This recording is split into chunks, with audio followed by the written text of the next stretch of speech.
I want you to turn to the person next to you. I want you to look them in the eye, and I want you to introduce yourself as a genius. Let's begin. How many people in this audience believe in the idea that the way you think has some effect on your life? That your thoughts are intimately connected to your future? How many people think that? So your thoughts in some way create your reality. You believe that?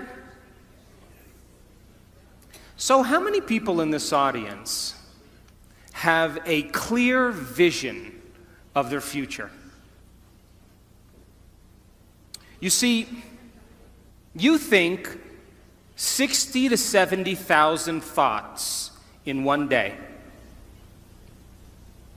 Out of those 60 to 70,000 thoughts that you think in one day, 90% of those thoughts are the same thoughts as the day before.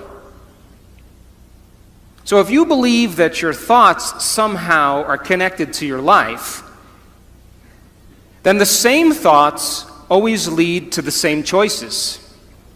The same choices always lead to the same behaviors. The same behaviors create the same experiences, and the same experiences produce the same emotions.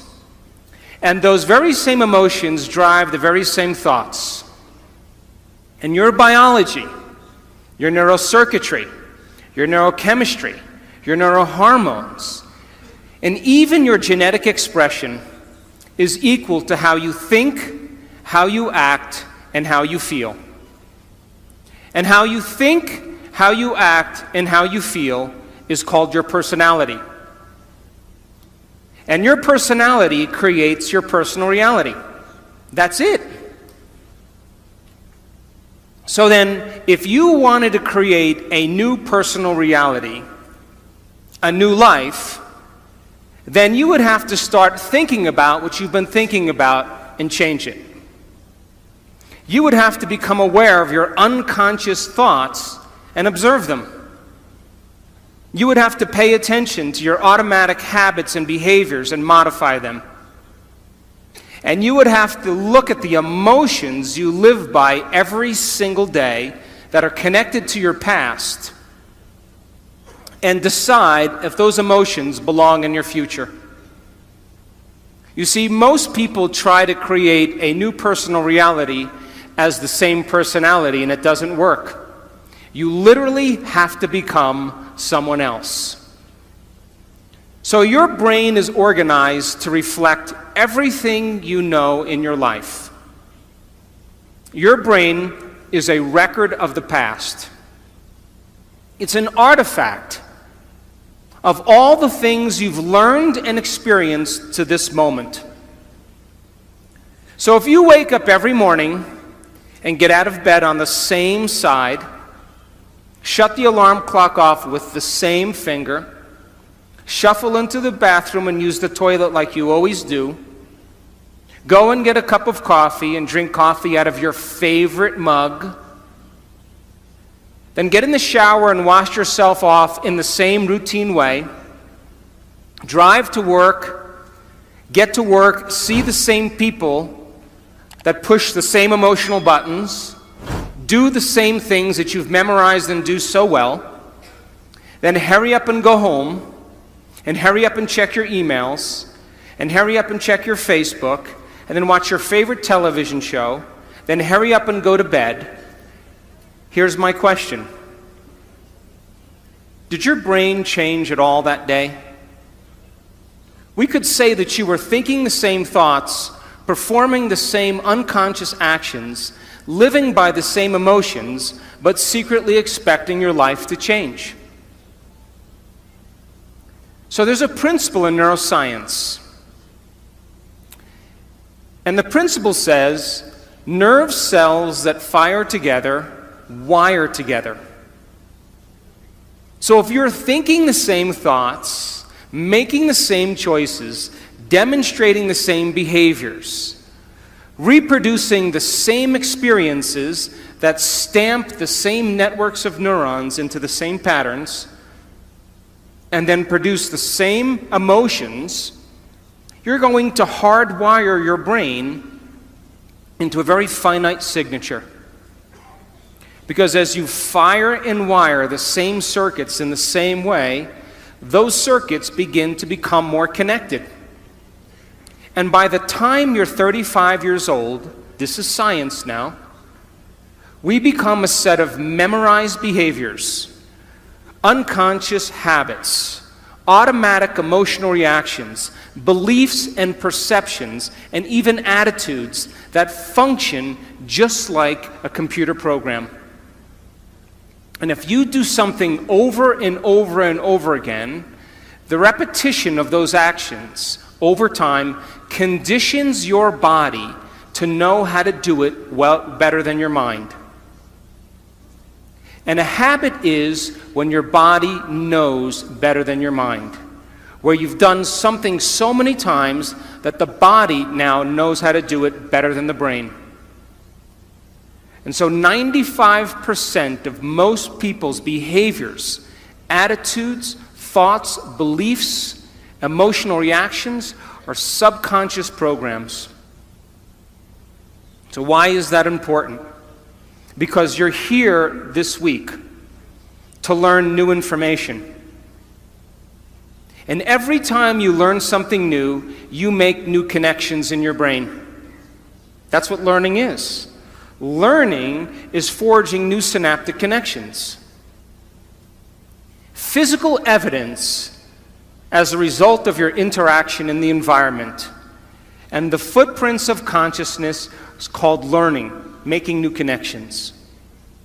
And the Nobel Prize laureate Kandel in the year 2000 found that when people learned one bit of information, they doubled the number of connections in their brain from 1,300 connections to 2,600 connections. But if they didn't review that information, if they couldn't repeat it, if they couldn't remember it, those circuits pruned apart in hours or days. So if learning is making new synaptic connections, then remembering is maintaining and sustaining those connections. And you are here this week to learn vital information about creating a future and be defined by a vision of the future instead of the memories of the past. Because if you are not defined by some vision that is bigger than you, and you are not passionate about that vision, then you're left with the old hardware of the past in your brain, and you will be predictable in your life. So would you agree then? New thoughts, new information should lead to new choices. New choices should lead to new behaviors. And new behaviors should create new experiences. And new experiences should produce new emotions. And those new emotions should drive new thoughts. And that's called evolution. So if your brain is a record of the past, and you don't have a vision of the future, then you are living in the past. And you will never arrive at that new future. How many people understand what I'm talking about? So now, feelings and emotions are the end product of past experiences. And you can remember experiences better because you can remember how they feel. And when you're in the midst of an experience, all of your senses plug you into the environment.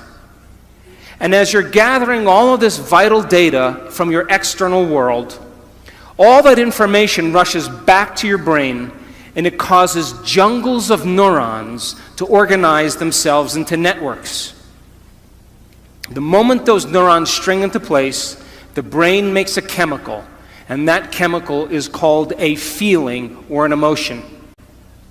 And once you feel that emotion, you create a long-term memory. Now reason this with me. If feelings and emotions are the end product of past experiences, and you are feeling the same way every single day, doesn't that mean nothing new is happening in your life? And if those feelings and emotions drive certain thoughts, and you can't think greater than how you feel, because you had events in your life that have branded you emotionally, and you feel sadness or guilt or shame or unworthiness or insecurity, all of those emotions are created from past experiences. And when you feel those emotions, and those emotions drive certain thoughts, and then those thoughts make certain chemicals for you to feel the same emotion, and then those emotions drive certain thoughts, the repetition of that cycle then conditions the body to memorize that emotional state better than the mind. And now your body literally is in the past. Because if you can't think greater than how you feel, then you are thinking in the past. And so most people then spend the majority of their life talking about why they never arrive at their vision of the future because of some past experience. And so if feelings and emotions are the end product of past experiences, you remember your first kiss, you remember your wedding, you remember the birth of your children, you remember catching a fish off the coast of Manzanillo with your 3 best friends, because you caught the fish and it was a new experience and you felt great. And then you went to the casita and you cooked the mahi-mahi and you drank Sauvignon Blanc and the wind was blowing off the sea and the sun was setting and you made a long-term memory. But you also have memories that are connected to trauma and crisis, to disappointments. And those are the memories that people remember more than anything else.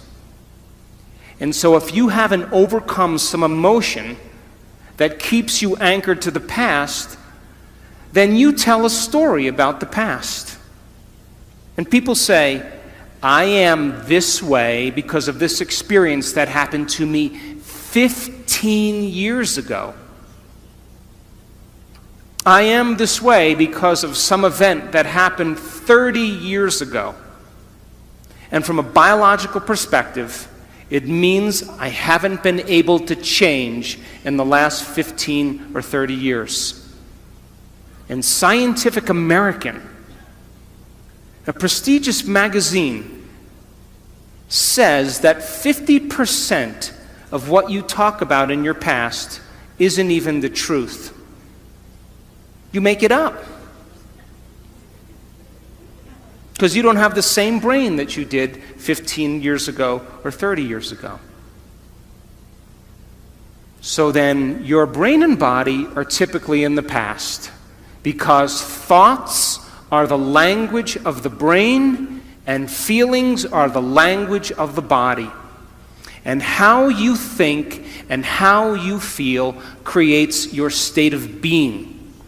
So if you think insecure thoughts, in a matter of seconds, you are going to feel insecure.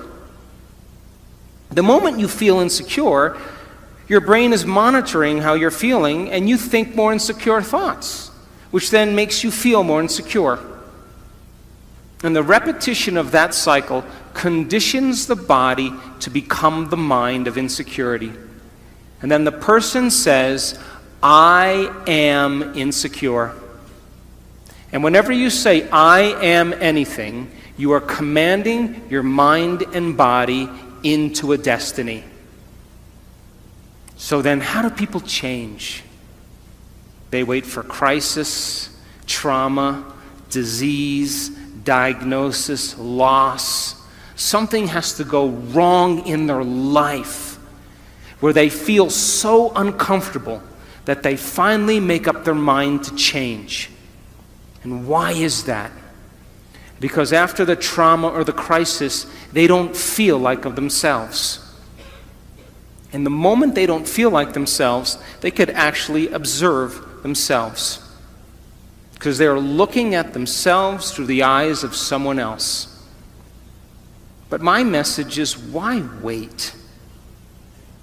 You can learn and change in a state of pain and suffering, or you can learn and change in a state of joy and inspiration.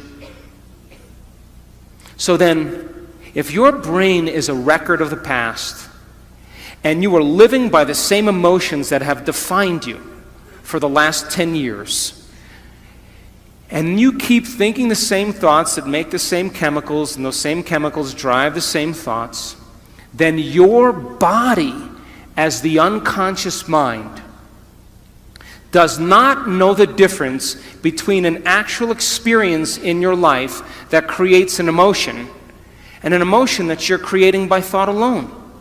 And so your body is believing it's in the same past experience 24 hours a day, 7 days a week, 365 days a year. And your body is programmed into the past. And you can't create a new future holding on to the emotions of the past. How many people understand what I'm talking about? So then, when you react to someone or something in your life, you have a choice.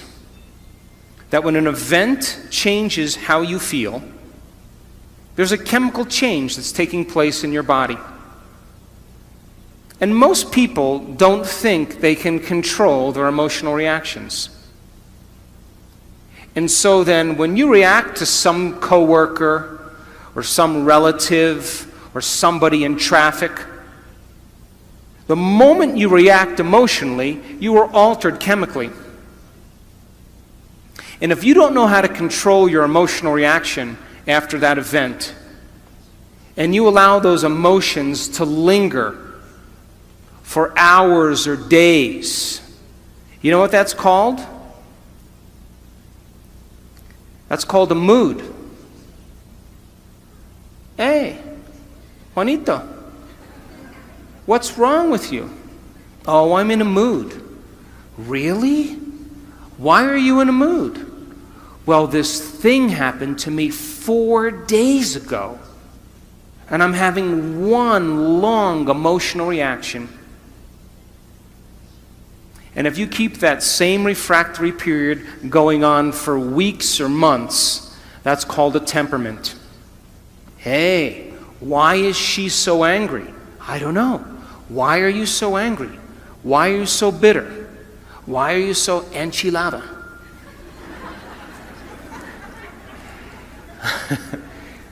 Because I had this experience 7 months ago, and I'm memorizing my emotional reaction. And if you keep that same refractory period going on for years on end, that's called a personality trait. And people wear their emotions on their sleeve, and that's who they think they are. And they will talk about the past to validate why they're not creating the life that they want. So then if you wake up in the morning, Mexico City, and you are not being defined by a vision that's bigger than you, and it doesn't get you out of bed and inspire you into possibility, and you get up living from the old hardware of the past and the old emotions stored in your body, do you know what's going to happen to you? You're going to wake up and you're going to open your eyes and you're going to see the same people and go to the same places and do the exact same thing at the exact same time. And the moment you open your eyes, all of a sudden now, it's your external environment that's controlling how you think and feel. Because you have a neurological network in your brain for every person you know, every place that you go, everything that you own, everything that you do. And the moment you open your eyes and you see the same people and go to the same places and do the exact same thing at the exact same time, it's your external environment that's turning on different circuits in your brain, causing you to think equal to everything that you know. And you told me you believe that your thoughts have something to do with your destiny. And as long as you're thinking equal to your environment, you keep creating the same life.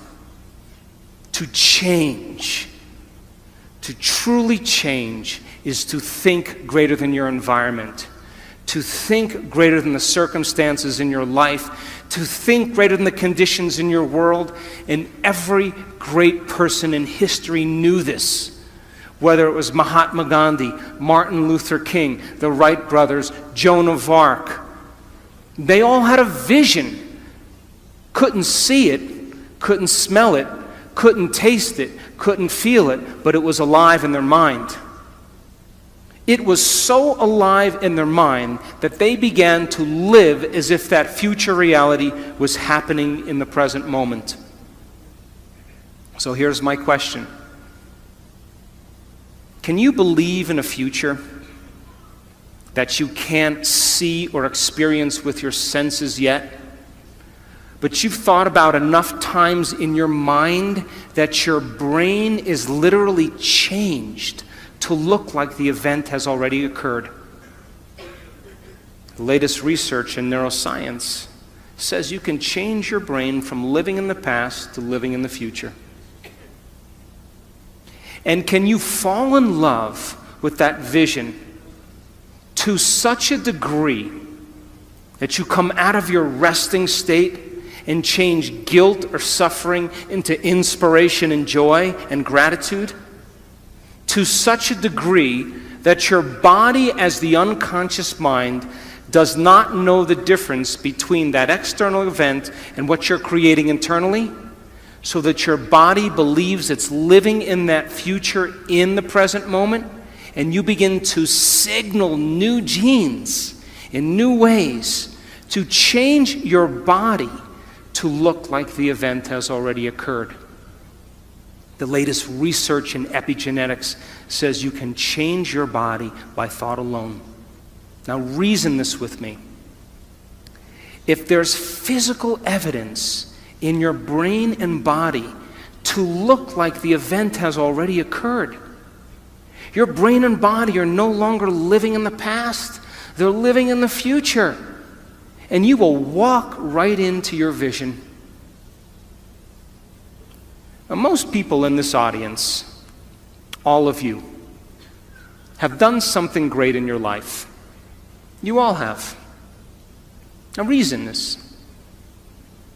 You woke up one day, or you had a wild thought out of nowhere. And that thought was a possibility in the future. Something new you wanted to experience. And the moment you started thinking about this experience, the moment you started contemplating this potential reality, you turned on a part of your brain called the frontal lobe, the crowning achievement of the human being. It's 40% of your entire brain. It is the creative center. And it has connections to all other parts of the brain. And the moment you said, what would it be like to be a leader? What would it be like to be successful? What would it be like to have this vision come true? The moment you asked that open-ended question, you turned on this part of the brain. Because the rest of the brain is just a bunch of automatic programs.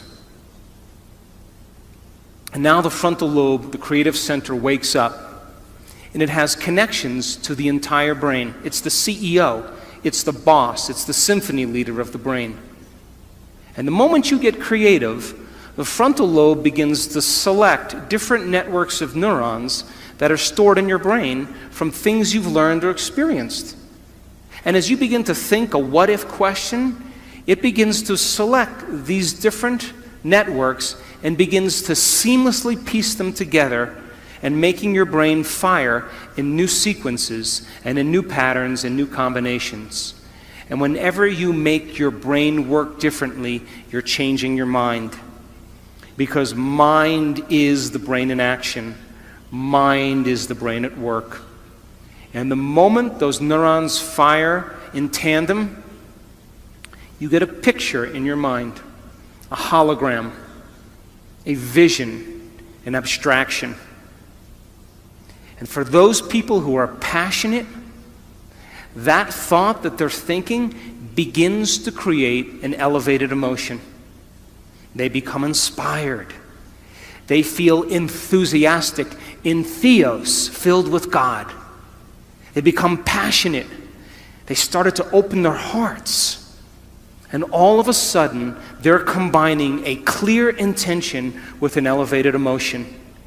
And it's the combination of a clear intention and an elevated emotion in our research over and over again that proves then the person now is changing fundamentally, changing biologically, changing internally. And their brain and body are moving from living in the past into living in the future. How many people are still with me? Yes? So then think about this.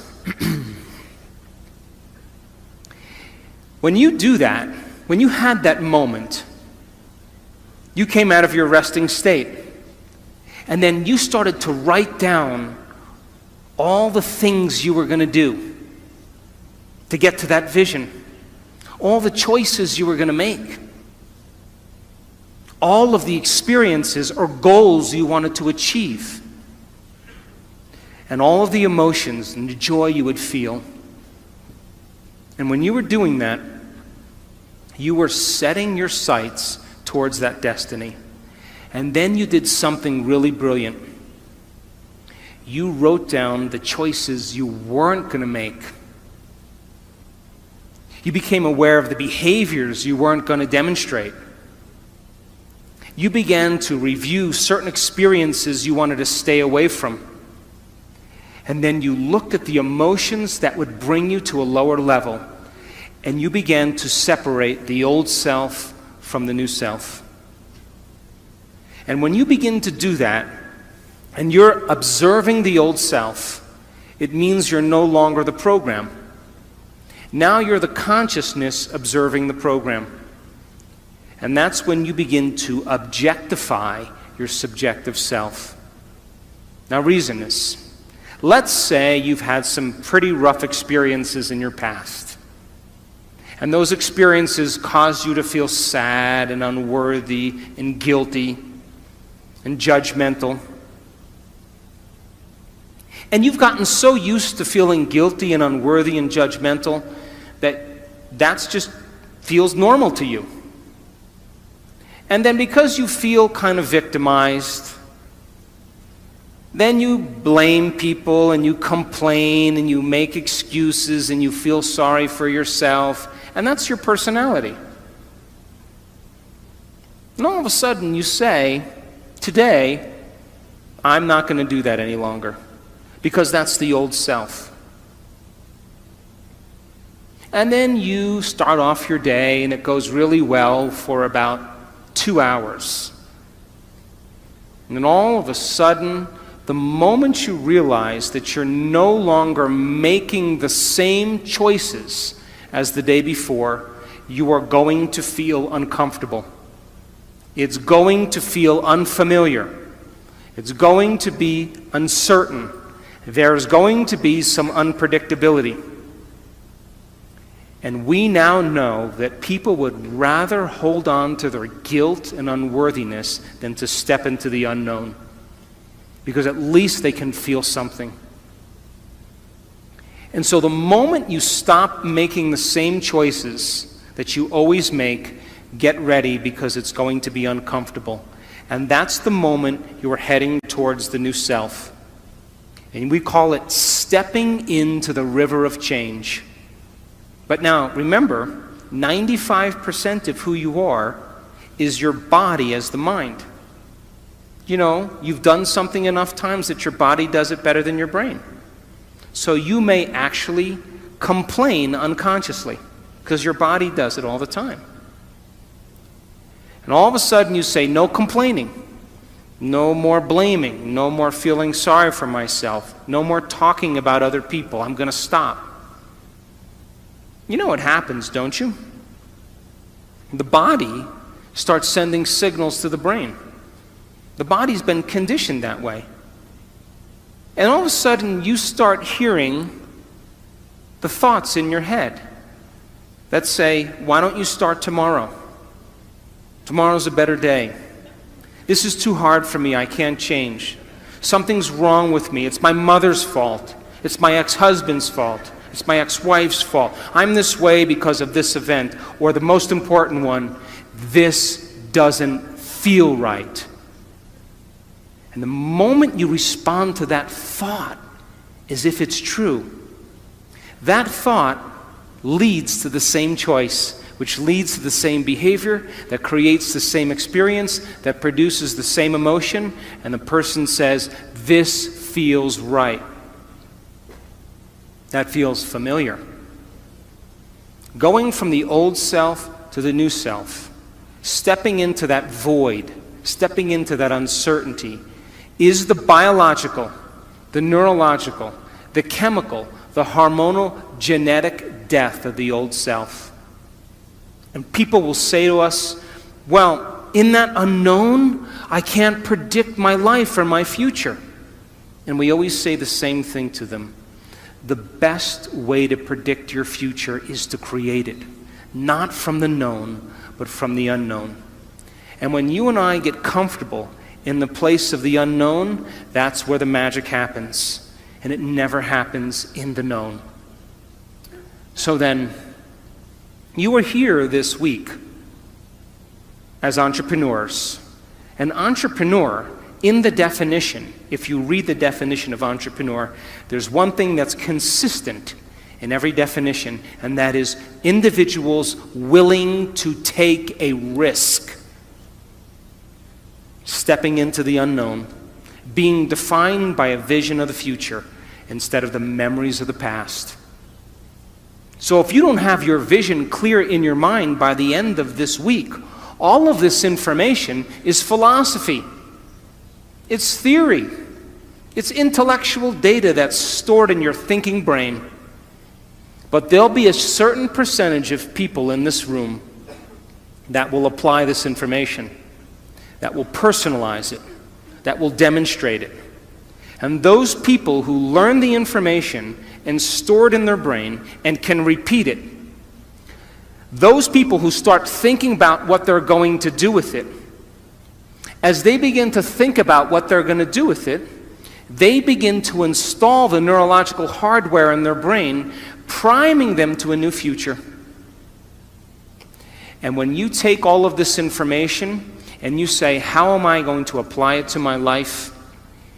And you get your behaviors to match your intentions, you get your actions equal to your thoughts, you've listened to great leaders, you've gotten specific information about success, you understand what it is, what emotional intelligence is, and how it is to change a culture, and you start applying it to your life, if you're able to do it, you are going to have a new experience. And that new experience is going to enrich the circuits in your brain, because that's what experience does, and then you're going to feel like a leader. You are going to feel successful. You are going to feel clear. And the moment you feel that feeling, now you are teaching your body chemically to understand what your mind has intellectually understood. We could say that knowledge is for the mind and experience is for the body.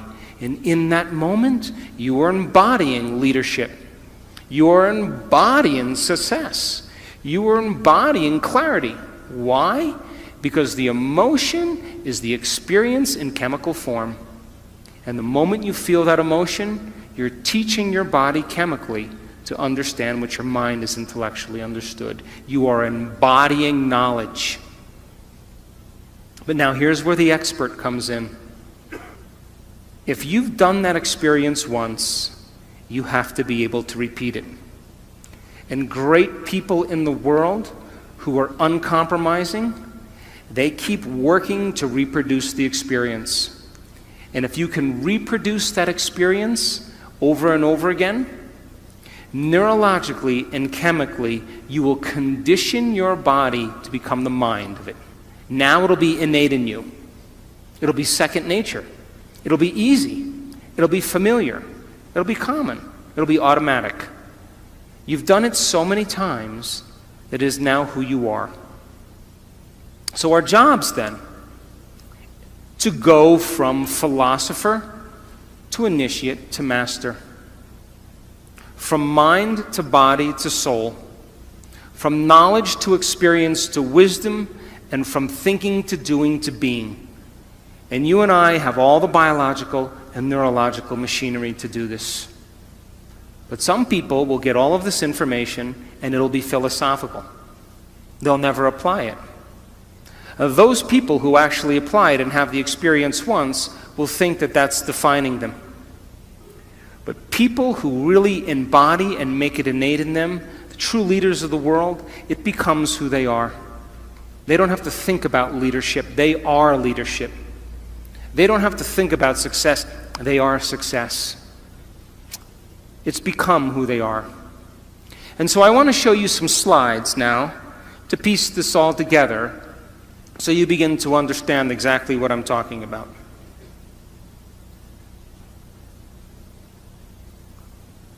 I hope.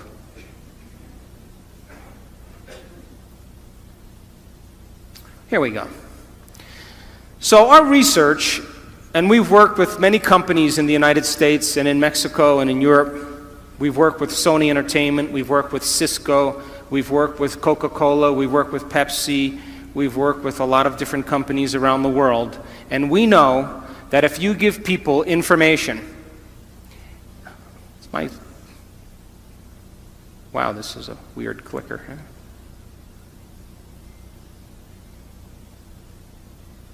I guess I should point this way, huh? Can we go back to the last slide? Let's just have you do it, huh?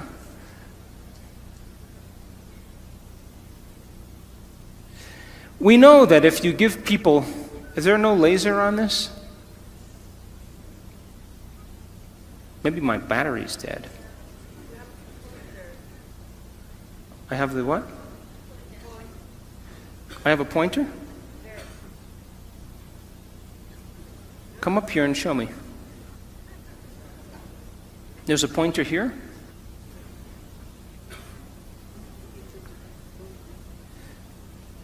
Oh, this is where I have to point. Oh, I get it. If you give people sound information, and then they can repeat that information, they're wiring it in their brain. They're creating a new model of understanding. If you show them how to apply that information, if they do it properly, they will have some type of transformation. That transformation isn't something that causes people to feel bad or unworthy. It causes them to open their hearts. It causes them to feel joy, to feel gratitude. They feel differently. And if you're able to then create that elevated emotion and you teach people more information, they will continue to transform themselves, and that's called evolution.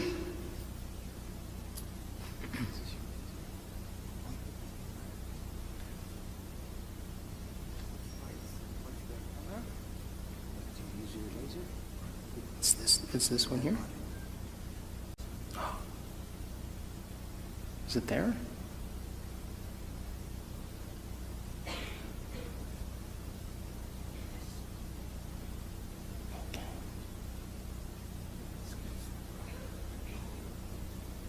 Yeah, I think that's what it is. Okay.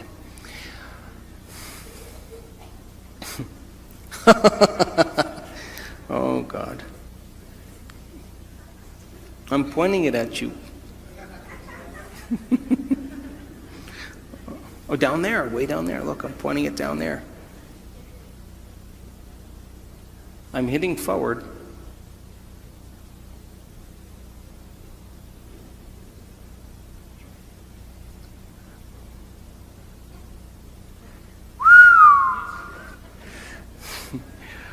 Okay, now let's get it to work. So, if you think the same thoughts always lead to the same choices. The same choices lead to the same behaviors. The same behaviors create the same experiences, and the same experiences produce the same feelings, and you're now caught in your old self. But new thoughts should lead to new choices, and new choices should lead to new behaviors. New behaviors should create new experiences, and new experiences should create new emotions, and that should inspire evolution. We say that your personality creates your personal reality. And your personality is made up of how you think, how you act, and how you feel. We could say that your personality is your state of being. So now, geniuses, if you keep thinking the same thoughts, keep demonstrating the same behaviors, keep living by the same feelings and emotions, your personal reality is going to stay exactly the same. But if you have new thoughts that lead to new choices, that demonstrate new actions, that create new experiences, that cause you to feel differently, you will begin to walk into a new future. How many people understand this? So most people try to create a new personal reality as the same personality, and it doesn't work. You literally have to become someone else.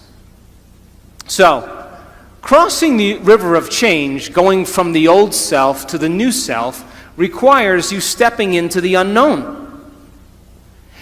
And if you are now in the unknown and you feel uncomfortable because you're leaving guilt behind, you leave unworthiness behind, you see, the biggest problem with most people is they want to create wealth, but they feel lack. They want a new life, but they feel unworthy. That's mind and body in opposition. And our research shows that you can teach people how to recondition their body to a new mind. And when that occurs, they begin to create very powerful things in their life. So now, let's talk about the neuroscience of culture, because there is a neuroscience to it. You have a brain that looks just like the person sitting next to you.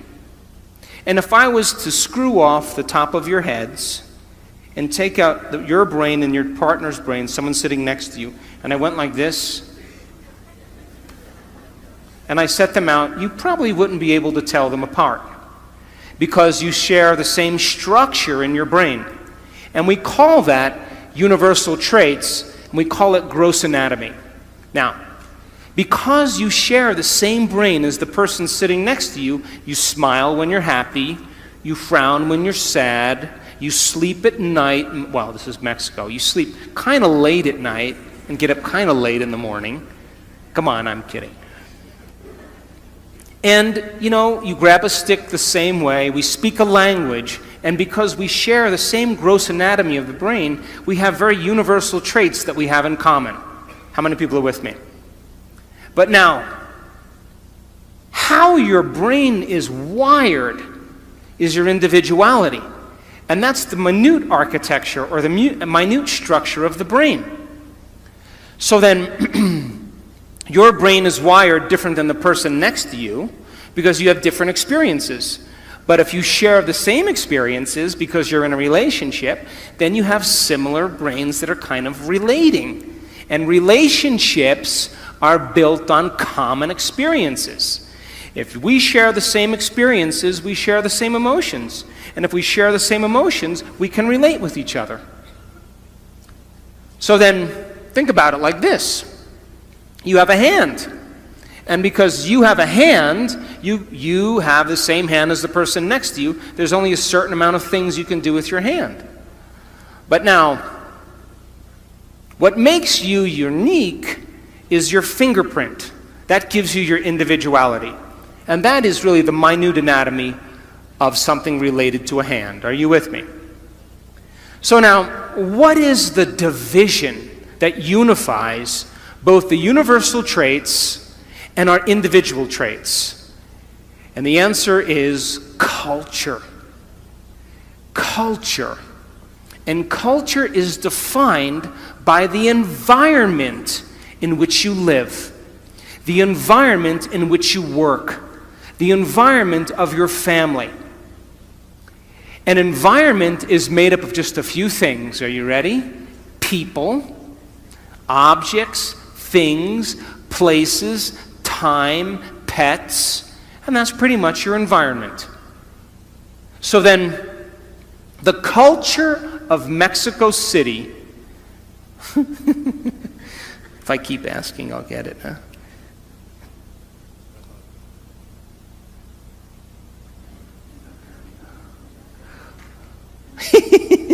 No red button. Yeah, but put it on there. See? Nada. All right, try again. Try a green one.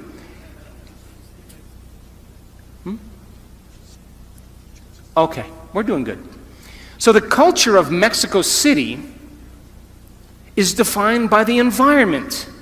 You eat certain foods, you like certain music, you relate with one another because of the environment in which you live in. And that culture is created from the environment, which is different than the culture of Mongolia. Because it's a different environment, and they have different traditions, they have different customs, because they've had to survive in a different environment.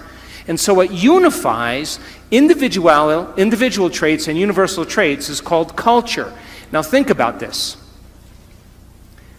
Most cultures are defined by the customs they have, the traditions, the language, their survival skills, their habits, their attitudes, their beliefs, their history, their arts, their social structures that have unified them as an individual culture. Are you still with me?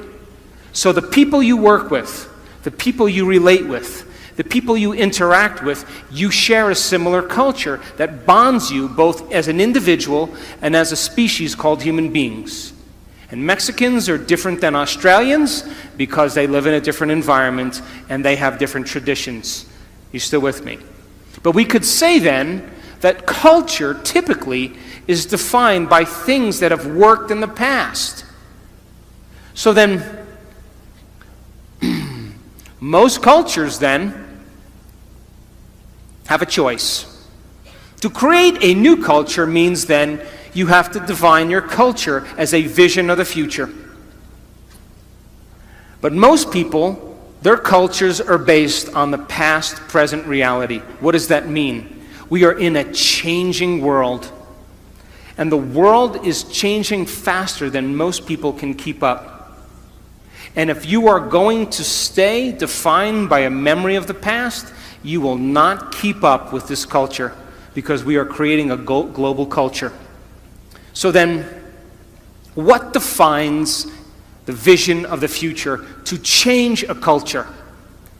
And the answer is a very clear intention, a clear purpose combined with an elevated emotion.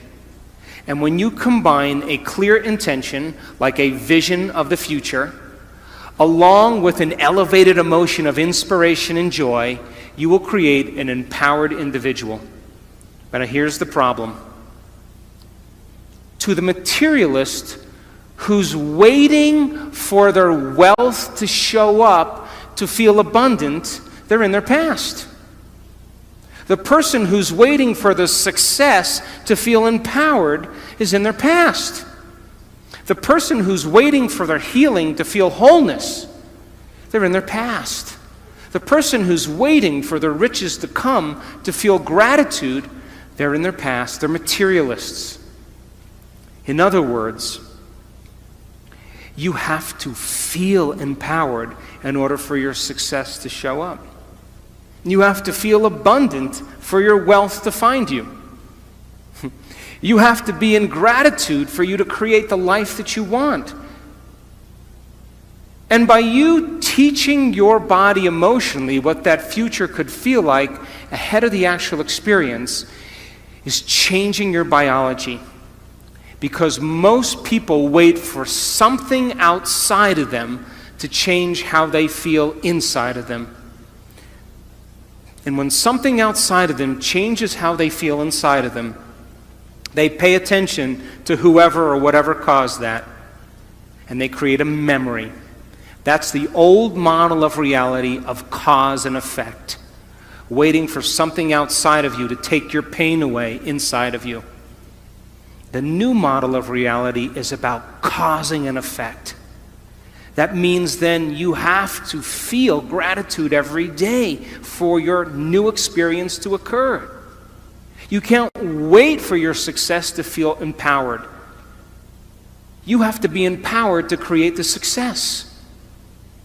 And when you teach people how to do this, and they move into a new state of being, they begin to create the life that they want. How many people are still with me? But to the materialists, they would say, well, no, I'm going to wait for my money to come and then I'm going to give thanks. And those people pretty much are living by the emotions of the past. And if you're living by the emotions of the past, you are viewing your future through the lens of the past, and your vision will fade. Because when you bring up an elevated emotion, you will see the vision clearly. And leaders in history that changed the world knew how to change a culture. Look at Martin Luther King.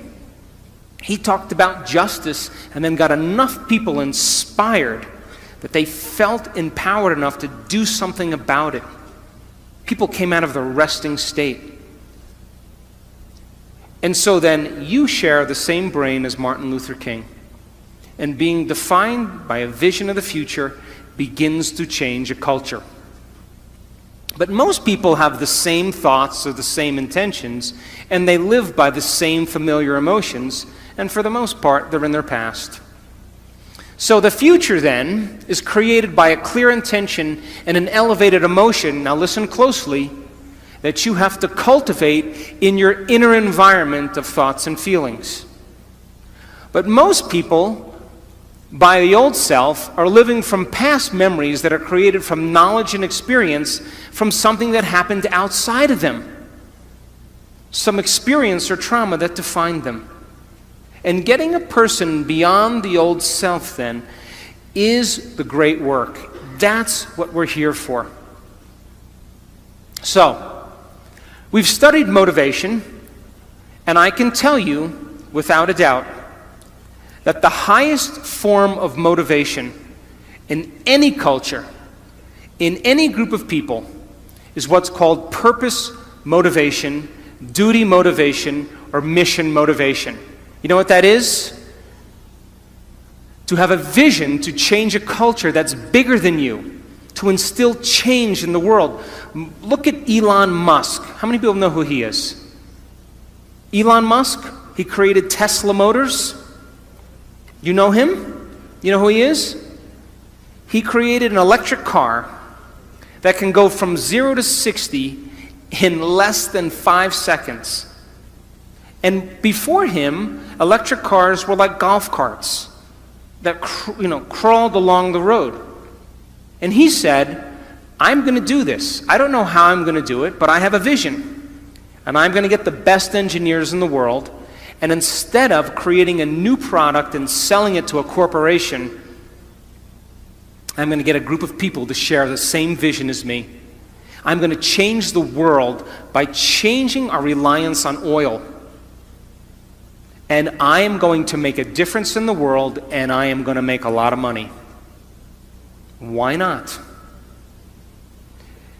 And so people said, no, that's not possible. And he held on to that vision. And now, Motor Trend magazine never rated a car close to 100. They rated the Tesla car 103.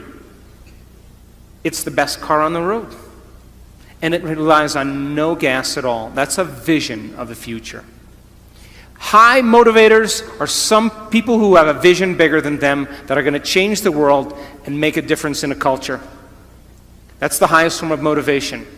Right underneath purpose motivation or duty motivation is what's called personal conviction motivation. We call these people self-starters. This is entrepreneurial motivation. This is when you say, I'm going to do this because I said I was going to do it. Still a high form of motivation, but not the highest form. But what we know, that people who have purpose motivation naturally are personally convicted. Their personal conviction is in alignment with their purpose because they have a reason to get up every day. The next form of motivation is called ethics motivation or morality-based motivation. This is not the highest form of motivation, and this is based on polarity, good and bad, right and wrong. And people then, they're trying to be good, but they're really bad. And they swing back and forth. They preach one thing and they do something else. And a lot of the models that are based on, a lot of models are based on this. But we know from our research that people who have purpose motivation, have a vision that's bigger than them, that are personally convicted, have a great sense of morality, a great sense of ethics because it falls right in alignment. The next form of motivation is called ego-centered motivation. This is for acclaim and recognition and importance. But we know then that that's not a very high form of motivation and it never lasts. But people who have purpose motivation, have personal convictions, have a strong sense of ethics, naturally receive recognition. It's the end product. Now look at the lowest form of motivation. What does that say? Money motivation. People who are money motivated, you will spot them out in a crowd because they are selfish in their endeavors. They will take care of themselves first before they take care of others. It's the lowest form of motivation, but our research shows if you have a vision that's bigger than you, that's to change something, where you contribute to the whole, you have strong personal conviction, a strong sense of ethics, already receiving recognition and don't even need it, the money always comes. It's the natural flow. And we call that, in our work, affluence. You know what the word affluence means? To flow to you. People who are affluent don't go and get anything. People who are affluent have it come to them. That's who they are. It's a reflection of their state of being. How many people are with me? So then, when you have a purpose or a vision or a mission or an intent that's bigger than you, it means it signifies something that's ongoing. You could have a purpose to go east, and there's never an end to east. You could have a purpose to be healthy. There's always more health to have.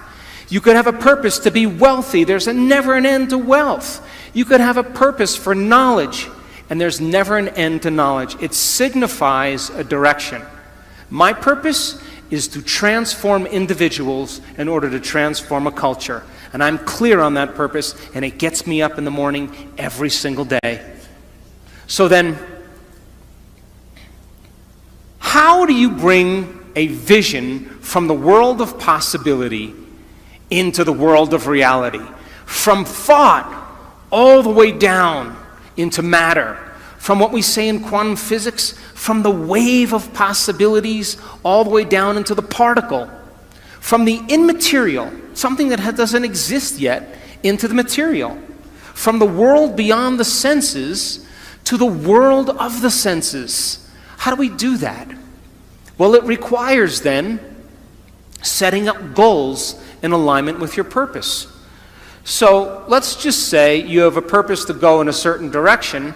Your purpose signifies a direction, but your goals should always be in alignment with your purpose. And people who have goals in alignment with their purpose, their goals are a natural side effect of them being on purpose. What do I mean by that? Let's just say you lived in the United States, and you were living in Los Angeles, and your purpose was to go east. So you may set up the first goal to go from Los Angeles to Arizona. That's a short-term goal. And if you arrived at Flagstaff, Arizona, you would know that you were on purpose. Yes? And then you said, okay, my next goal is to make it to Santa Fe. I should say New Mexico. And if you arrive there, then you may go to Amarillo, Texas, and then, of course, Little Rock, Arkansas, All of these are in a direct alignment with going east, and then finally to Atlanta, Georgia. And if you kept clear on your purpose, and you kept clear on your vision, then those goals would be a natural effect of you being on purpose. How many people are with me? So when you set up the goals in alignment with your vision or your purpose, and you arrive at your goal, that's how you know you're still on purpose. So then what about getting healthy? You may say, okay, I want to lower my heart rate. That's one of my goals. I want to lose, 10 kilos. I want to have more energy. I want to wear a new wardrobe and have a new relationship. This is the short-term goal at the beginning, and the long-term goal is at the end. And as long as you keep making the same choices, demonstrating the same behaviors, reproducing the same experiences, feeling the same way, you'll arrive at all of those goals. What about becoming abundant? You may say you want to be wealthy, and to me it doesn't matter. Wealth is a state of mind. You may want to start a new business. Once you start that new business, you may want to hire 2 new staff employees in 6 months. Then you may say you want to buy a company vehicle. And of course, then the next one is buy a new house. And then ultimately what? Make $1 million? Why not? If that's your goal, to reflect your purpose, then you should arrive at it. Are you still with me? How about learning knowledge? Is there ever an end to knowledge? You may want to get an associate's degree. And then you may want to get a bachelor's degree. And then you may want to get a master's degree. You may want to get a doctorate degree. And then you may want to finally do research. But all of those things are in alignment with your purpose, is it not? So what about this? Exploring space. Could you then, we placed the monkey in a spaceship. That was our first goal. Then we created satellites. And then we made it to the moon. And now we got technology to explore Mars. And then, of course, a distant planet. And ultimately enter the galaxy. So it would look like this.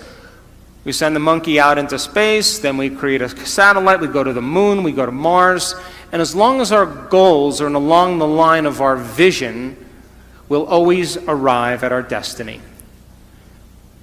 Now, I want you to understand that there is a very specific formula for excellence.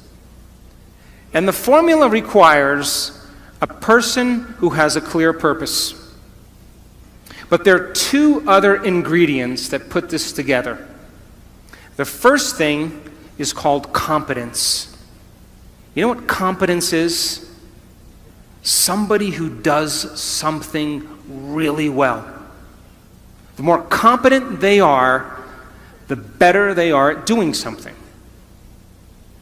The third thing is called accountability. Accountability means if you say you're going to do something, you do it. And if someone asks you to do something, you do it really well. And if you combine a person who's on purpose with a high level of competence and accountability, you have excellence in an individual. I run 3 companies, and all 3 companies, my teams, are very high on their purpose scale. They better align with my purpose. They have very high level of competence, and they are very high on the accountability scale. And I don't even bother them.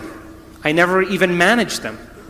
Because if they're not competent, accountable, and on purpose, they're going to stand out with the rest of the culture, and other people are going to be doing their job, and they are not going to keep up. And I say to my staff, I run an Olympic-level team. You have to be able to play at an Olympic level. If you can't be competent and accountable on purpose, there's nothing personal. We just have to cut you because we're moving at a fast pace. So now, if you look at what it takes now to maintain a healthy culture so that a group of people can work well together, it requires the same 3 things. A person who has a clear purpose, let's say your purpose was to change the world and my purpose was to change the world. And if you and I shared the same purpose, we would be heading in the same direction. Would you agree? And if we're headed in the same direction, that movement in the same direction begins to create what's called trust. That invisible thing called trust.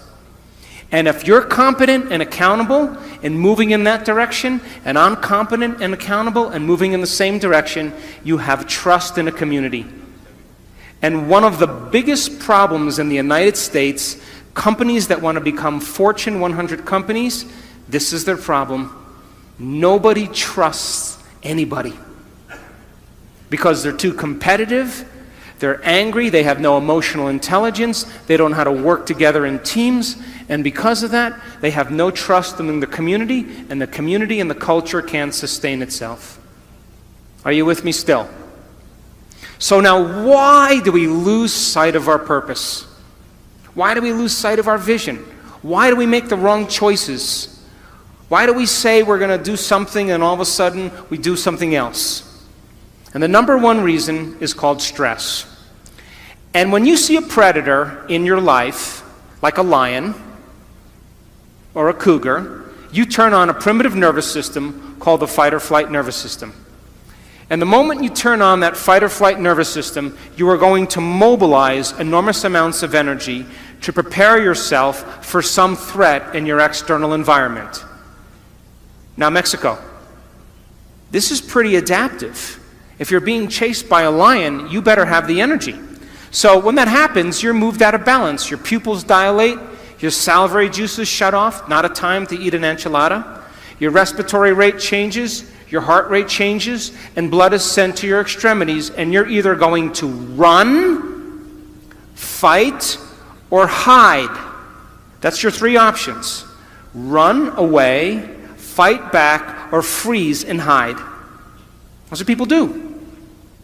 But what if it's not a lion? What if it's your mother-in-law? And you've had some tough experiences with your mother-in-law. Do you know that you'll react to your mother-in-law just like she was a lion? Now, what was once highly adaptive is now very maladaptive. Because as you see the coworker, as you respond to the news, as you make a judgment, as you get angry, you are turning on the same system as if you were being chased by a predator. And you are moving your brain and body out of balance. And the definition of stress is when your body moves out of balance. And all organisms in nature can tolerate short-term stress. The zebra gets chased by the lion. The zebra sees the lion, mobilizes all this energy, and now it escapes the lion. 15 minutes later, it goes back to grazing, and the event is over. And the body returns back to homeostasis. But human beings, we can turn on the stress response just by thought alone. Bills are adding up, rent is overdue, problems at work, and as you think about those problems, you turn on the stress response just by thought alone. And when you turn on the stress response and you can't turn it off, you are headed for some disease. Because no organism in nature can live in emergency mode for extended periods of time and expect to function healthily. So then reason this. The scientific facts are that 70% of the time people are living in stress. And when you live in stress, it's not a time to create. When you live in stress, it's not a time to be defined by a vision of the future. When you live in stress, it's not a time to go within or to learn. When you live in stress, all of your attention is on the outer world and not on the inner world because there's danger out there. And so people stop creating when they're living in stress, and now they are viewing their life through a lens of the past, and they lose sight of where they're going. So here's that definition where I talked about of creating different states of being. You react to an experience in your life. If you allow the chemicals to run days, all of a sudden you say, I'm in a mood. If it lasts for weeks or months, I have a bad temperament. If it lasts for years on end, it's part of my personality. And all you need is one experience to do this, and you'll forget about your vision. So we live in two states of mind. Our animal nature is to live in survival and to live in stress. And the chemicals of stress are highly addictive.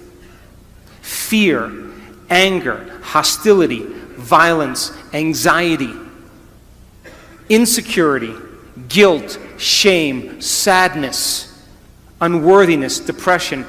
They are all created from the hormones of stress.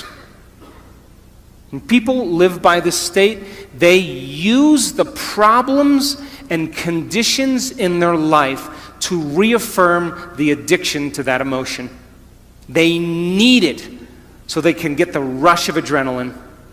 And this is why it's so hard to change. Because it is a scientific fact that the long-term effects of the hormones of stress push the genetic buttons and create disease. And I just said you can turn on the stress response just by thought alone. That means your thoughts can make you sick. So if your thoughts could make you sick, is it possible that your thoughts could make you well? That's what our research is about. And if you know that the hormones of stress are highly addictive, and you can turn on the stress response just by thought alone, you can become addicted to your own thoughts. And this is why change is so hard. Because people cling to those emotions because it makes them feel something. So living in survival is living in stress. It's being in what's called catabolism or tissue breakdown. There's disease, there's imbalance, there's degeneration, the emotions of fear and anger and sadness. People tend to be selfish when they live by the hormones of stress, because when you're under stress, you got to take care of yourself. So keep putting things bad on the news, keep creating fear, keep showing war, keep people feeling less than, and of course, they'll stay selfish and never create community. It's a great way to control people. When you're living in stress, you focus on three things: everything in your environment, your body, and time. Because if you're being chased by a lion, you're going to put your attention on your body, you're going to become aware of where you're going to run in your environment, and you're going to think about how much time you have. And if you live by the body, the environment, and time, you are not being defined by a vision. Because a vision has nothing to do with your body, the environment, and time. It has to do with a thought. So then you're in emergency mode. You'll get very object-focused. You'll focus on something over and over again. How many people have problems and you keep thinking about your problems over and over again, over and over again? That's how survival works in the brain. You keep focused on your problems. You feel separate from possibility. You define reality with your senses. You're living by cause and effect. You don't see any possibilities. Of course, your brain and heart are incoherent. We've measured this thousands of times. In other words, when you are impatient and you're frustrated and you're angry, your brain gets out of balance. And when your brain gets incoherent, you get incoherent. We measure people's hearts. We just came from a beautiful event in Cabo San Lucas in Los Cabos, 500 people, training them how to train their brain and hearts. When you're impatient and frustrated, your heart gets incoherent. When you feel love and gratitude, your heart gets coherent. When you feel love and gratitude, your brain gets coherent. So then, people in emergency mode focus on knowns. They don't want the unknown. The unknown is dangerous. They want knowns and familiar. They lose their vision. The divine aspect of ourselves are the creative aspect of ourselves. That's when the body moves into homeostasis. We go from contraction to expansion. There's anabolism. There's body repairs itself. There's order. There's health. There's regeneration. The elevated emotions of love, joy, of trust, of knowingness, of gratitude, they begin to produce 1,300 new chemicals that begin to heal the immune system. The hormones of stress produce 1,200 chemicals that lasts for 90 seconds to 2 minutes that alters how we think and feel. But isn't your definition of an addiction something you can't stop? So if I said, hey, I know you're really angry, but why don't you stop? If you can't stop your anger, then you're addicted. Valid or not, justified or not. If you can't stop your sadness, then you must be addicted to those chemicals. But those chemicals only last for 90 seconds to 2 minutes. Which means, I tell my kids this all the time. Well, they're older, but when they were younger. If you're angry for more than 2 minutes, you're faking it. So, when you open your heart, you're selfless. When you're in that creative state, you're not defined by things, you're not defined by your body, you're not defined by time. We know this, we've studied it in the brain thousands of times. A creative person forgets that they even have a body. They forget about the things and people in their life, they forget about time. They're in the creative state. And my definition of creation is when you forget about yourself. You go from selfish to selfless. And that's when you're at your best. We've proved it thousands of times. Of course, energy is created. There's always growth and repair. People tend to go from a narrow focus to possibility, to an open focus. They feel connected to their vision. They feel connected to people. They feel connected to something greater. They're already defining reality beyond their senses. They're living no longer as a victim, which means most people think unconsciously that their personal reality is creating their personality. If your personal reality is creating your personality, then you're a victim. But if your personality is creating your personal reality, you're a creator. So now they're causing an effect. They're no longer living by cause and effect. They see possibilities. Brain and heart are in a state of coherence and balance. And of course, they crave the unknown. They want the experience. They want the adventure. They live for it. So I'll go through just 3 more slides. So then if your purpose is to go east, and all of a sudden you head to Phoenix, Arizona, or Missoula, Montana, or Miami, Florida, or Boston, Massachusetts, you've lost sight of your vision, and which means you had some thought that led to some choice, that led to some behavior, that created some experience, that produced some feeling or emotion, and you gave up on your vision. You went back to the old self. So you may say, God, I want to be healthy, but you made a wrong choice. 3 pieces of birthday cake. You miss a week of exercise. You stay up late and watch TV. You stop getting treated. And of course now, same thought leads to the same choice, which leads to the same behavior, which creates the same experience, that produces the same feeling. And then you say, oh gosh. And then of course the feeling is usually unworthiness or guilt. And you return back to the same self.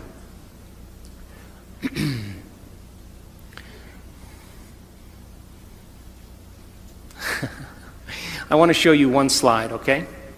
I want to show you what it looks like when you learn something new. You have 100 billion neurons in your brain. 100 billion neurons. The number of connections you have in one neuron is between 10,000 and 40,000 connections. If you took 100 billion sheets of paper and you stacked them on top of each other, it would be 5,000 miles high. That's the distance from Los Angeles to London. If you took a scoop of gray matter, the size of a grain of sand, you would have 100,000 neurons in it with over 1 billion connections. Now, I'll stop right after this slide. Learning is making new synaptic connections. Every time you learn something new, this is what's happening in your brain, geniuses.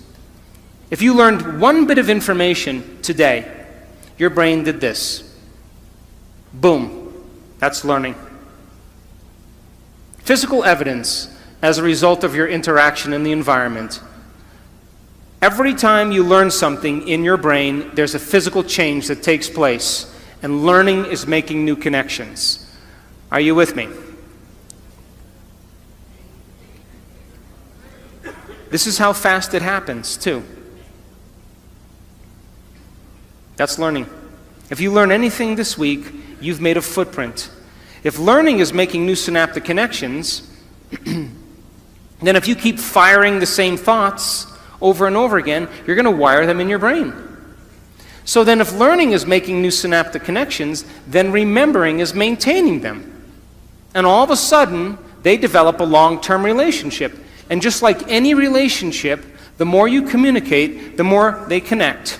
And neurons are exactly the same way. Now, as you begin to learn information, neurons tend to assemble themselves into networks, or what's called neural networks. And neural networks are just gangs of neurons that have fired and wired together to form a community of neurosynaptic connections that's related to a thought, a skill, a habit, a behavior, a concept. And neural networks are automatic programs. You have a neural network to brush your teeth, to put on makeup, to speak a language, to walk. All of a sudden, those neurons then form a hardware circuitry, but if you keep repeating it, the hardware becomes a software program and it becomes automatic. So then, you want to see a thought? Watch. Boom, there's a thought. Right there. Watch again.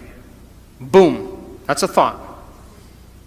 You generate more electrical impulses in your brain in one day than all the cell phones on the planet put together. And it's not coming from the candy bar you just ate. You are connected to a greater field. So then, in closing, and I'll take some questions, you are here this week to begin to understand knowledge and information that is essential for you to begin to apply. Knowledge is power, but knowledge about yourself is self-empowerment. And we are in a time in the world where we need leaders. And true leadership has to do with a vision of the future. As the old models begin to break down in government, in the economy, in religion, in education, in the environment, in medicine, something new has to be created. And we should never shrink from these models collapsing. It's a sign that something greater has to happen. Innovation, creation, invention is our future.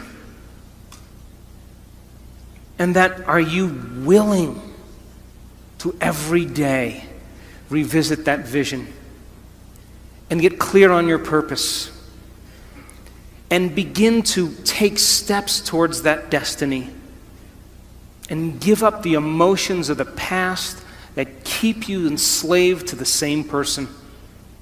Step into that unknown and literally believe in possibility. And Buckminster Fuller said it the best. He said, if you want to change a culture, forget about trying to fix what's broken. Create something that's better, and everybody will leave that and go to something else. And so people around the world are waking up because we are in an age of information. And in an age of information, ignorance is a choice. Learn, study, change, apply, and meet the challenges in your life with a greater level of mind. Surely somebody has faced the same things that you have and have overcome them. And if learning is making those connections, every time you learn, you are preparing your brain for the future. But be willing to be original. Be willing to be defined by that vision or that dream. And if every day you keep it alive, sooner or later, that experience or that vision is going to find you. And that's when we go from being selfish to being selfless. And that's when we give people permission in our lives to follow us, because we are no longer talking about it. We're living it. Thanks for listening.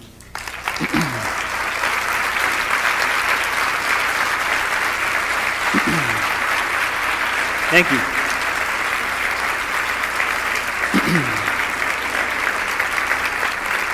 So, they asked me to leave a certain amount of time for questions. So I will do a few minutes of questions. If anybody has any questions, you can give the mic to the people that are standing up. I'll let the mic runners pick the people. Okay, wherever you choose. Wherever you choose. Give the mic to whoever you want. Hi. Bueno. Hi. Yes. First of all, thank you for your speech. It was terrific. Thank you. You're welcome. And second question. Did you have any experience, any personal experience about this speech?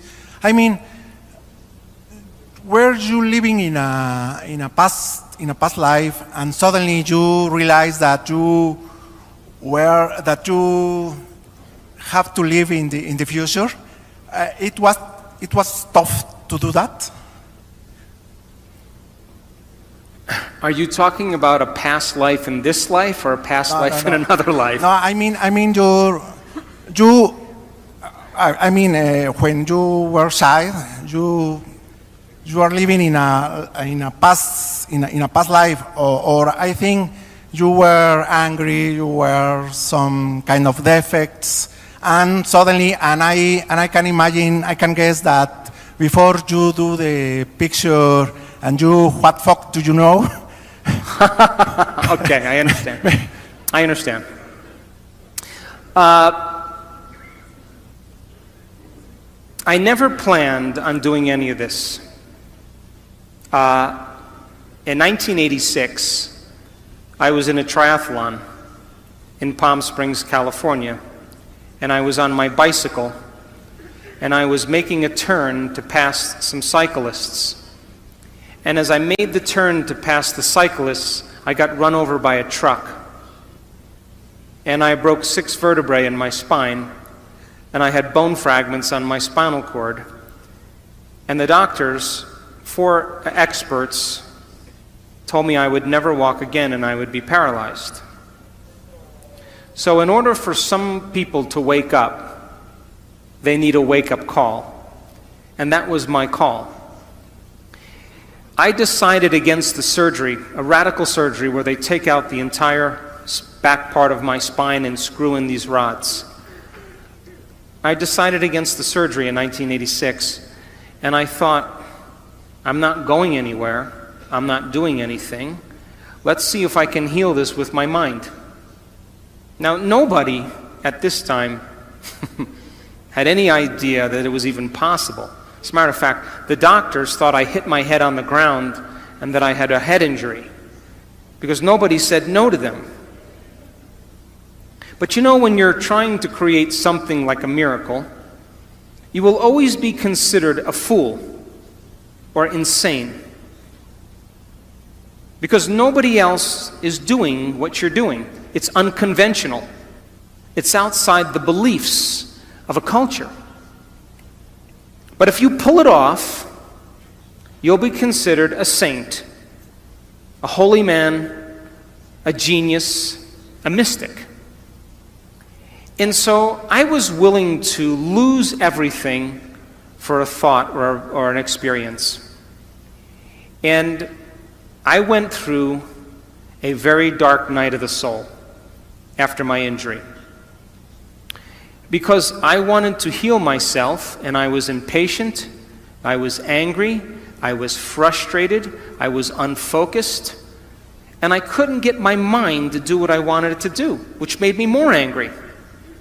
But every day, I had this thought in my head: the power that made the body heals the body. I kept hearing it in my head. The power that made the body heals the body. And so I thought, maybe I can take my attention off of everybody and everything and go within. And let me connect to this power, this intelligence, and begin to give it a plan, a template, a design. And for 6 weeks, I would start doing it every morning. And then I'd think about living in a wheelchair. And then I'd start all over again, and then I'd think, should I sell my house? Should I sell my practice? And I realized I was focusing on what I didn't want to have happen instead of what I did want to have happen. And that's what the hormones of stress do. They cause us to pick the worst thing in our future and emotionally embrace it and be prepared for it. Because anything less, there's a better chance of survival. And so for 6 weeks, I went through hell. Because I would start reconstructing my spine and I would lose my attention. But I never gave up. 3 hours every day, going within. And at the end of 6 weeks, I was able to go through my entire internal process without losing my focus. Because I reasoned that this intelligence, this consciousness had awareness. And awareness is paying attention. So it was paying attention to my thoughts. So just like you know when someone's paying attention to you, they're present with you. And so I had to reconstruct my spine, but when I lost my attention, I would have to stop and start all over again because it wasn't a clear design. And at the end of 6 weeks, I was able to go through the whole thing. And all of a sudden, my body started to change very quickly. My pain went away, my numbness changed, I started to get happy. And all of a sudden, I started to notice that I was feeling better. And the moment I began to feel better, I was thinking about what I was doing, and now I did it with more passion and more conviction, more joy. In 10 weeks, I was back on my feet, and at 12 weeks, I was training again. And they came to put me in a body cast from my chin to my waist, and I put the cast on for 5 minutes, and I tossed it. And I just made a deal with myself in those lonely nights where I couldn't sleep. I talked to this intelligence every day, and I said to it, I'll make you a deal. If I'm ever able to walk again, I will spend the rest of my life studying the mind-body connection and studying mind over matter. And since 1986, that's what I've been doing. I started studying people with spontaneous remissions and what it took for them to get healed. I went back to school and got another degree. Then I started teaching people how to do it. And then I got approached by a man that created What the Bleep. And he asked me to be in the movie.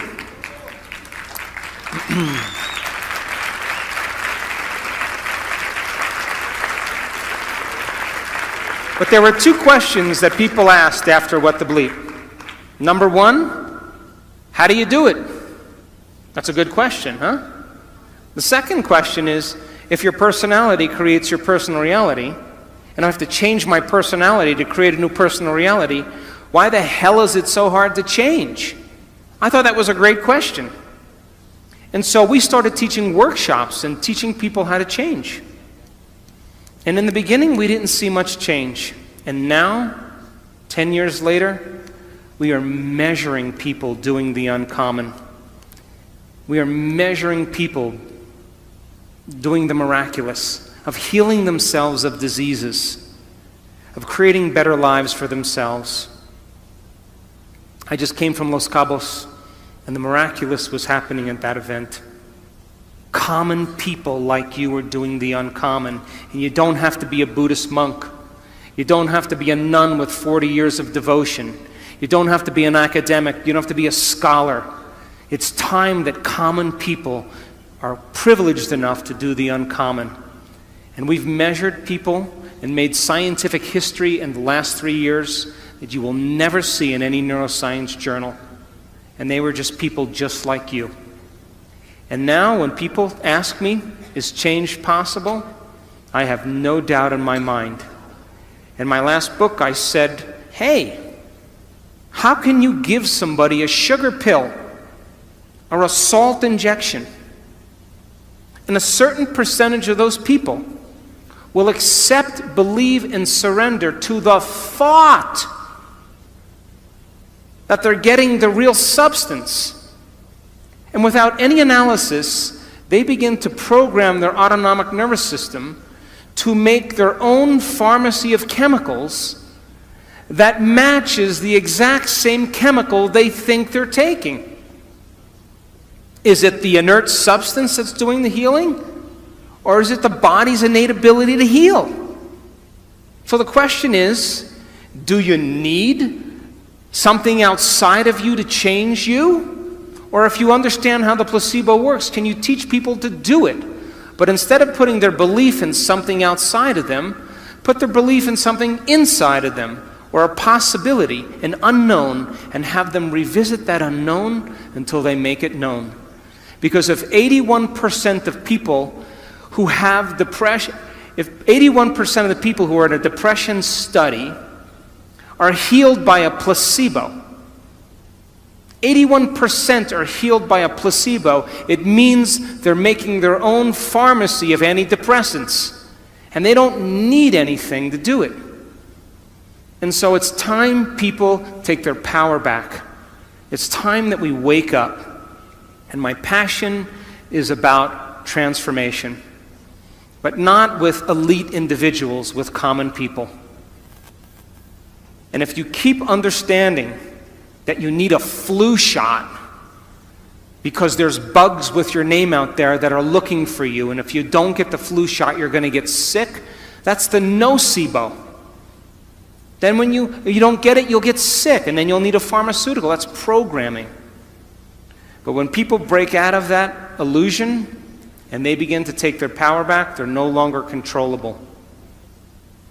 And now, you're talking about a race of individuals now that are believing in themselves more than anything else. And that's where we're going as a community in this world.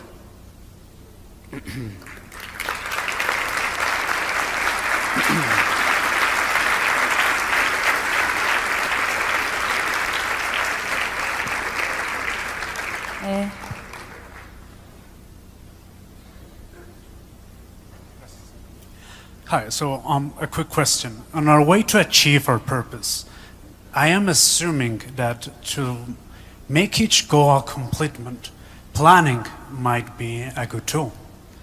And if I am correct, do you have any advice on how to go about it? Sure. So the question was about planning. Do you know that if you woke up in the morning and instead of getting out of bed, what do most people do when they wake up in the morning now? What do? Admit it. You go to your cell phone and you go, oh my gosh, Monica's eating carbohydrates again. Oh, look, my boyfriend from high school Facebooked me. Ooh. Oh, look, there's a war in Syria. Everybody goes to their device to plug them in. But what if you woke up in the morning and you said this? What is the greatest expression of myself that I can present to the world today? What if you said, I'm going to be defined by this vision. Let me become conscious of those unconscious thoughts. Let's become so conscious of those unconscious thoughts that they'll never slip by my awareness. You know, I can't, it's too hard, nobody loves me, I'm bad. So, old circuits from the past. What if you said, no more complaining, no more feeling sorry for myself, no more judging anybody, I'm going to stop that. What if you said, I'm not going to be guilty anymore, I'm done. I'm not going to be unworthy. Those are the emotions, behaviors, and thoughts that are connected to the old self. The word meditation literally means to become familiar with. That's what it means. If you're becoming familiar with your unconscious thoughts and making them conscious, you're meditating.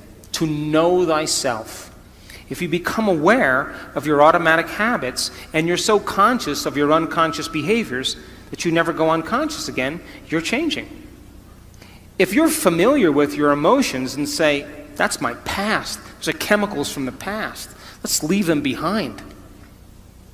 And then you said, who do I want to be when I open my eyes? What thoughts do I want to think? What thoughts do I want to fire and wire in my brain? Let me plan my behaviors today. Do you know the very action of planning your behaviors in your mind, rehearsing what you're going to do? Do you know that mental rehearsal actually installs the circuits in your brain to look like the experience has already occurred? Now your brain is no longer living in the past, it's primed for the future. And if nerve cells that fire together wire together, you keep doing that, it's going to become familiar to you. And so then, here's the tough part. Not for Mexicans, though. If you said, I am not going to get up from this meditation until I am in love with life. I am going to leave my sadness and pain behind, and I'm going to open my heart. And I'm going to feel gratitude. I'm going to feel joy. I'm going to feel inspiration. Do you know that the moment you start creating those chemicals, you are signaling new genes ahead of the experience? And now, if you can combine in a clear intention with an elevated emotion, you are literally biologically changed. And if you can get up from your meditation feeling like somebody else, your job is to maintain that modified state of mind and body your entire day. Because if you keep cultivating that elevated emotion, it's going to become familiar to you. And if you're able to maintain that modified state of mind and body every single day, get ready. Because something unusual is going to happen in your life. It's the law. You are going to run into a new opportunity because you're in a new state of being. And that's what we teach people. To rehearse the future. And to take the brain out of the past and put it in the future. Take the body out of the past and put it in the future. But if you get up every single day feeling the same way, and you wake up and you go, oh my God, who's that? Oh, God. Wait, let me remember my problems. Ugh. You just return back to the old self. So the act of planning your behaviors, the research shows that as you begin to plan what you're going to do and how you're going to do it, you begin to change your brain to look like the event has already occurred. And you begin to prime your brain into the future and out of the past. And if you can create the emotion, you are more prone to get your behaviors to match your intentions, your actions equal to your thoughts, and your mind and body working together, and you will begin to arrive at a new destiny. We've seen it over and over and over again. Last question. One more? What time? Last question, okay? Buenas noches. ¿Dónde estás? Oh, hi. Okay. Es un honor el que yo pueda estar aquí. Yo vi su video hace unos meses de ¿Y tú qué sabes? Sí. Y Ready. creo que me estoy generando esto, el conocerlo. Yo quiero saber cómo puedo hacer un paso cuántico, cómo puedo hacer mi paso cuántico.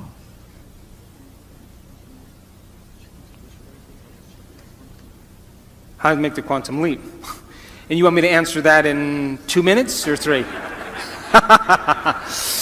Look, No. what is the simple definition of quantum? Quantum physics says that your mind and matter are so intimately connected that it's impossible to separate the two.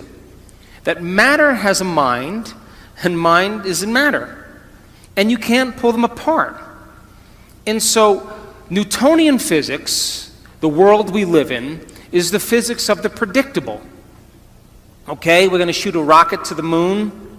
We need to know the distance, we need to know the speed, and because we can figure out all of those elements, we could say that Newtonian physics, we can predict where we're going. We can predict how much time it takes. But the quantum model of reality is about the unpredictable. It's about this place of uncertainty. And so in quantum physics, it's amazing because when they started studying the very tiny particles in atoms, like electrons and photons, they expected that those particles would behave like planets rotating around the sun, predictably, but they don't. They respond to mind. And so now, all of a sudden, the quantum physicist comes along to measure the electron. And the electron goes from a wave of possibility, and all that energy collapses into a particle, and it's called collapsing the wave function. They turn their back and no longer look and observe the electron, and it turns back into energy. So mind is affecting matter. So, I have drank martinis with quantum physicists till sunrise, hundreds of times. And they always say, well, the observer effect works really well for the tiny, small subatomic particles, but not for the very large. And I always say the same thing to them. Yeah, the observer does work for the very tiny and not for the very large. But what if we're poor observers? What if we can get better at observation? In other words, if you wake up every morning and you do the same thing that you've been doing for the last 10 years, then you're caught in the predictable world of Newtonian physics. And if you're doing the same thing over and over again, we can take your past and lift it up and set it on your future, and it's going to be exactly the same.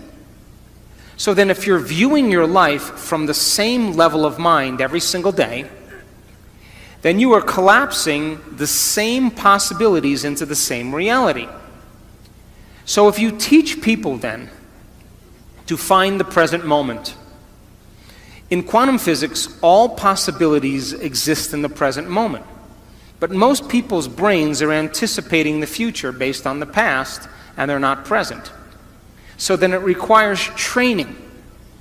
It requires people retreating from their lives and practicing finding the present moment and beginning to change their habits and their thoughts and their behaviors.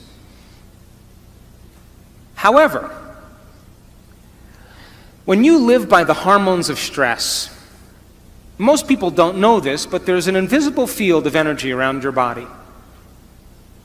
And when you react to someone or something, you draw from this invisible field and you turn it into chemistry. And the field around your body shrinks. How do I know? I measured it. And now you're more matter and less energy. You're more particle and less wave. And most people then, when you are matter trying to change matter, you always try to force the outcome. You try to control the outcome. You try to predict the outcome. And people then get competitive, or they hold on, or they manipulate, or they cheat, or they steal, because that's the only way they can get what they want. But the quantum model of reality, when you are truly in the present moment, and we've measured this in brain scan after brain scan, you forget that you're a woman. You forget your name. You forget your age. You forget your culture. You forget your past. You forget your future. If you forget that you have a body, you forget that you have parents. When you're truly in the present moment, you go from putting your attention on your body, your environment, and time, to becoming nobody. No one, no thing, nowhere, in no time. You become a thought alone in possibility. And if you are going to heal your body by thought alone, or change something in your life by thought alone, then you have to become thought alone. And teaching people how to linger in this place of the unknown is what begins to change their energy. We also measured when a person begins to open their heart and they can begin to sustain an elevated emotion. They begin to broaden the magnetic field around their body to 9 meters wide. Now they're more energy than matter. They're more wave than particle.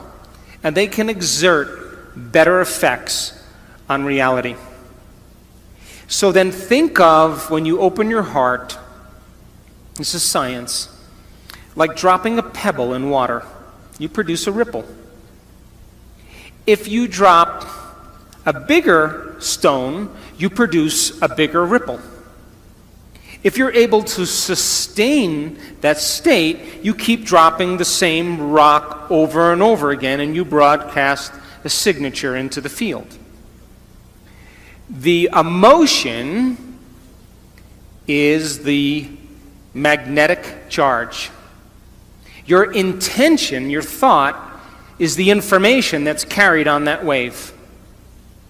And when you combine a clear intention with an elevated emotion, you begin to produce an effect on matter. They did an experiment. They took a group of people that were expert prayers and healers. And they took 3 vials of DNA and they set them in front of them. And they said to these people, we want you with your mind, with your intention, to see this DNA wind or unwind. And keep doing it over and over again with your mind. Close their eyes, just visualizing it, winding and unwinding, winding and unwinding. At the end of the experiment, they checked the DNA. Guess what happened? Nada. Nunca. Nothing. Nunca. Nothing changed. So then they said to these people, okay, now open your heart and feel gratitude, loving kindness. Create a feeling of goodwill and just generate this feeling into the field. And we want to see if it changes the DNA. Over and over again, they kept creating this loving feeling. Check the DNA. Niente. Nothing. The elevated emotion did nothing to change the DNA. It had no effect on matter. But when they said to those people, we want you to see the DNA unwinding in your mind. That's intention. Intention is getting clear on what you want. And we want you to give thanks ahead of the actual experience, as if the DNA unwound. 25% of the DNA unwound at a remote location. You see, the thoughts that you think are the electrical charge in the quantum field. The feelings that you emote are the magnetic charge in the quantum field. And how you think and how you feel broadcasts an electromagnetic signature that influences every single atom in your life. The thought sends the signal out, and the feeling draws the event back. So if you're walking around your life feeling sorry for yourself and feeling like a victim, you are broadcasting that signature into the field. And you will create more experiences to suffer, because we are not punished for our sins. We are punished by our sins. And sin is an attitude. And sin is how you think and how you feel. So then when you cause people to give up their guilt and their shame and their unworthiness and teach them how to open their heart and create coherent waves in their brain and in their heart, they are going to produce the miraculous. So to answer your question, it takes training, and it takes practice, and it takes learning new information and deprogramming ourselves into believing that we're limited. And I just came from Los Cabos with 500 people, and the miraculous was happening all around. Why? Because just like people believe that an infection can produce a disease amongst the community, I believe that wellness is as infectious as disease. And you get a group of people together that truly want to do this. We measure the energy of the room in every one of our events. And you know what? In Los Cabos, we made history. We had never gotten measurements like that ever. Because people, when they open their heart, they're adding to the field. They're producing an energy that people can begin to interact with. But if you're living by the hormones of stress and you have no energy, no field, then you can't produce an effect on matter. So then, life is about the management of energy. And where you place your attention is where you place your energy. And if your attention is on the knowns and in the predictable future, or your attention is on the familiar emotions of the past, you are siphoning energy out of the present moment, and you have no energy to create with. Getting people beyond their identity, getting people beyond their past, getting people beyond predicting their future, getting people beyond their faces or their wardrobes or their sports cars or their importance, getting beyond all those things is when they begin to make contact with the quantum field. You can't enter the quantum field as a somebody. You have to enter as a nobody. And when you're able to do this and practice it really well, you will begin to do what's innately your birthright, and that is to create an unknown or wonderful experience in your life. So it just takes practice in order to do it. And I'm happy to say that in the last event we just had, I just came from Los Cabos, amazing miracles and amazing stories and great people that were doing the amazing. So common people are doing the uncommon. Thanks for listening.